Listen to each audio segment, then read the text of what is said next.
Le départ tumultueux du Royaume-Uni de l'Union européenne en 2020 a envoyé des ondes de choc à travers le continent. Il a soulevé une question longtemps murmurée dans les couloirs de Bruxelles. D'autres États membres pourraient-ils suivre? Si les suites immédiates du Brexit ont vu un déclin du sentiment eurosceptique, la possibilité de nouvelles sorties n'a pas totalement disparu.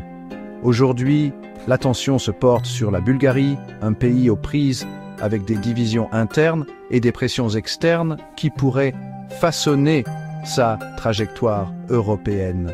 La Bulgarie, l'État membre le plus pauvre de l'Union européenne, est aux prises avec la corruption et l'instabilité politique depuis des années.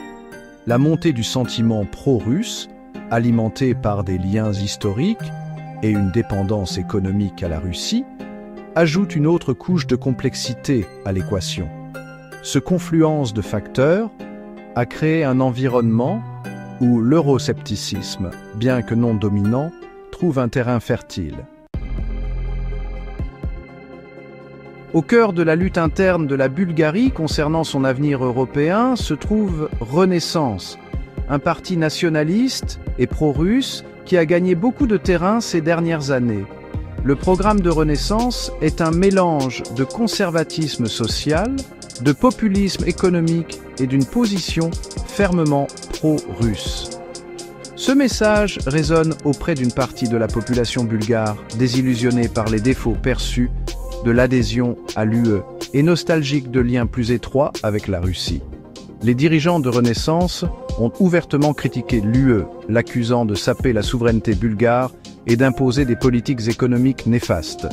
Ils ont appelé à des liens plus étroits avec la Russie, en particulier dans le secteur de l'énergie, où la Bulgarie reste fortement dépendante du gaz russe. L'influence croissante de Renaissance a suscité des inquiétudes parmi les partenaires européens de la Bulgarie qui craignent que le pays ne s'éloigne de l'orbite de l'UE.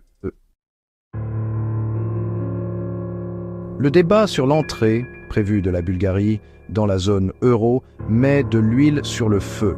Alors que le gouvernement bulgare reste déterminé à adopter l'euro, le considérant comme un symbole d'intégration européenne et de stabilité économique, Renaissance s'est emparé de la question pour rallier le soutien à son programme eurosceptique. Le parti soutient que l'adhésion à la zone euro éroderait la souveraineté économique de la Bulgarie et entraînerait une hausse des prix pour les Bulgares ordinaires. Renaissance a appelé à un référendum sur l'entrée dans la zone euro, espérant capitaliser sur les inquiétudes du public quant aux conséquences économiques potentielles. Bien que la proposition de référendum ait été rejetée par les partis pro-UE, le débat lui-même a mis en évidence les tensions sous-jacentes au sein de la société bulgare quant à la place du pays en Europe. Alors que la Bulgarie se trouve à la croisée des chemins, l'issue de sa lutte interne aura des implications importantes pour l'avenir de l'Union européenne. Une sortie de la Bulgarie de l'UE, aussi improbable qu'elle puisse paraître actuellement, porterait un coup dur à l'unité et à la crédibilité du bloc.